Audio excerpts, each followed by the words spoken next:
All right, converting your Etsy listings. Why do some people buy and other people don't buy? Why do some sellers get more purchases and other sellers don't? This is what I want to break down for you. I'm going to give you 5 tactics to help your Etsy conversion rates. And hey, sneak peek, a lot of this comes down to video and your thumbnail that you're using. So I want to show you how to create amazing videos and thumbnails that stand out, because that is going to be the best way to help your conversion. So let's dive into the 5 tactics, and we're going to run through all of them so you can start implementing them today and increase the percentage of sales that you're getting and increase your traffic. All this leads to more revenue at the end of the day. So the first one, like I alluded to, is your photos and main thumbnail. When you're looking at Etsy, when you're looking at, when people are doing a search, this is what they are seeing. They're seeing a bunch of listings with a main photo, and when you hover over it, you're seeing a video. And the problem, and I'm seeing this more and more, the problem is your photo is not great. It's hard to see. It's dark. It's blurry. It's cropped wrong. B, your video, you either don't have one, or you have the wrong video, or you have the same video as everyone else. So when you're looking at these, I'm looking at these photos, like this is a slideshow, this is fine. But if this was an actual video, it would stand out even more. This doesn't have a video. This has the same video that everyone else has, and it has nothing to do with the image or with the product that they're selling. Look at this, different seller, same exact video. That's not helping your image stand out. People want to get a closer look.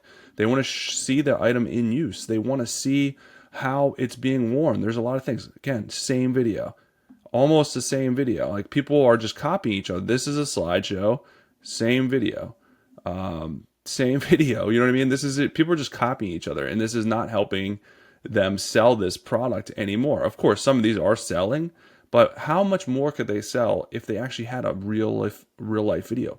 So if you're doing a video like this, it's actually standing out. It's more of a lifestyle image.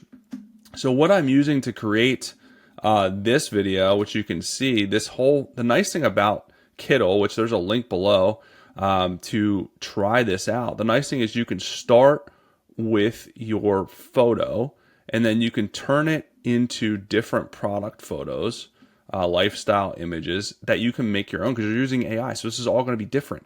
And then you can turn those photos into lifestyle videos, which is awesome. So here's like another example of one, zooming in, seeing how it's worn in a lifestyle image. So that's great. That's a great sales tactic, rather than just a photo showing the different colors, right, that everyone else is doing.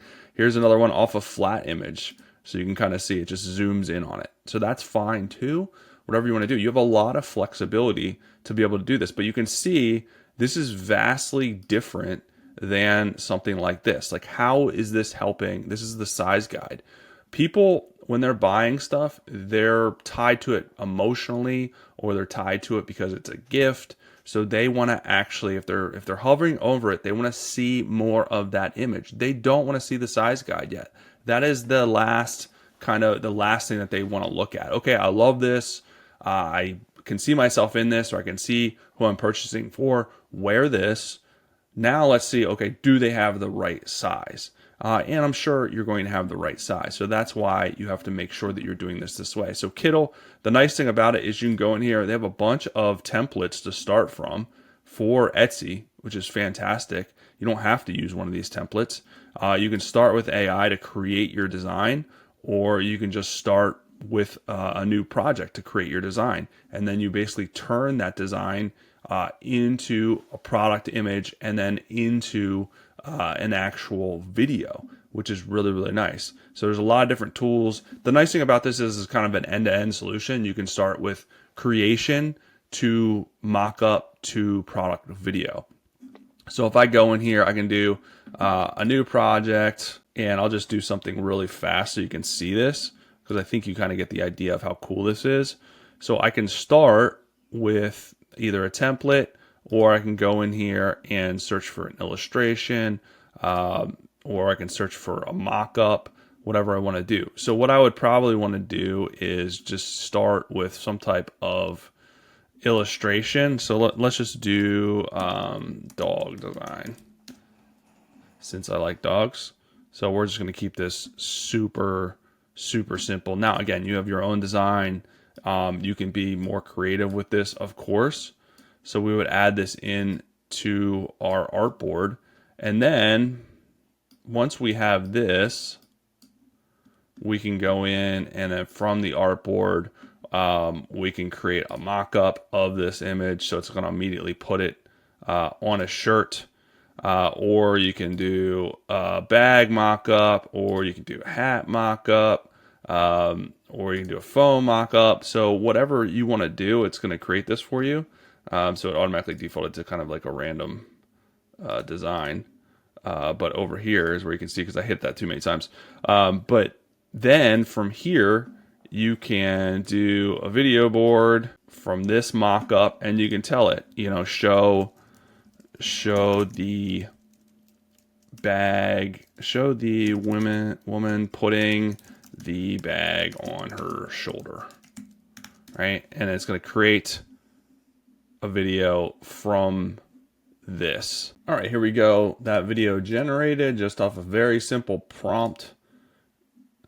So she's taking the bag off her shoulder. Great lifestyle shot, which is simple prompt. So the other thing is to make yourself stand out is I can change anything in this mock-up. So you're not going to be just like everyone else. So what I can do is go here, do an AI image artboard. Let me move it down here because you can stay organized so you can create your whole flow here.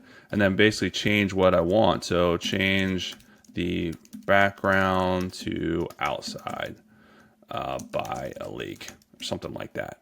And then it's going to generate another variation of this. And here you go. Just like that, there's another variation. So very easy to do, very easy to stand out. And you can see the barrier is, the bar is pretty low because there's just so many people just doing the same thing, not to beat a dead horse. So you can do much better. And if you have a program like Kittl, it is going to help you do a lot better. So we covered photos, thumbnail, product video. Those two are really important. It's going to stop the scroll and it's going to prompt them to click into your listing and then hopefully buy. But without that, they're going to keep moving on. The next is title SEO. So one of the main things that you want to look at, not also, you know, with your SEO with the keywords, but also the arrangement of the keywords. So when I'm looking at these listings, use this as an example again.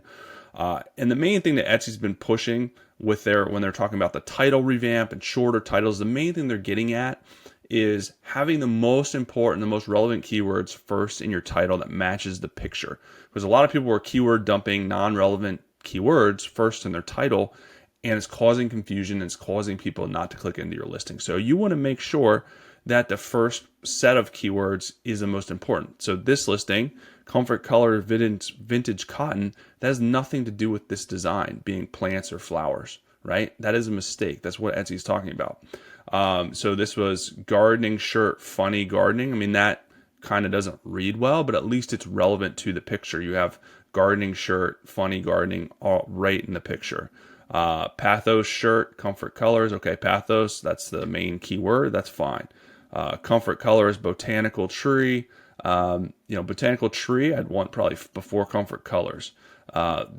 Dirty nerd t-shirt, gardening. So I would just do dirty nerd gardening t-shirt, something like that. So that's what they're talking about. The most relevant keywords first in the title helps you because the algorithm looks at that first and tries to match that with the relevant audience first. If you don't have those relevant keywords first, you're not going to get as much traffic because the algorithm is not matching you with the core audience early in the title. So have the most important, most specific keywords first in your title, and then you can have additional relevant keywords later on in your title. If you have a longer title, it's fine. Etsy is not going to punish you for having a longer title if it's relevant. The more keywords you can have in your listing, the more potential reach, the more lines in the water. So I'm more worried about that first part of the title, but I'm not necessarily going to just cut my title off because quote unquote it should be shorter. If Etsy really wanted a shorter title, they would lower the character limit below 140, and they have not done that. So again, just make sure the first part of your title is relevant. Number 4, targeted offers. Make sure you guys are setting up targeted offers. So in your Etsy shop, if you go to marketing, sales, and discounts, you can set up offers to abandoned carts, thank yous, and favorites, right? So these are the thank you is after the sale, abandoned carts, people that haven't purchased, they're going to send a discount to come back and purchase. These are the highest conversion potential, and then favorited. Now, granted, Etsy, they have to be opted into Etsy marketing to be able to get those emails, but it's free email marketing. It's going to help your conversion because it's enticing people to come back and buy with a discount. It's a strategy that's as old as, I don't know, forever, right? Because it works. You don't have to do a lot, but obviously the more, usually the sweet spot is 15 to 20%. But this is why you also want to make sure you're having decent profit margins.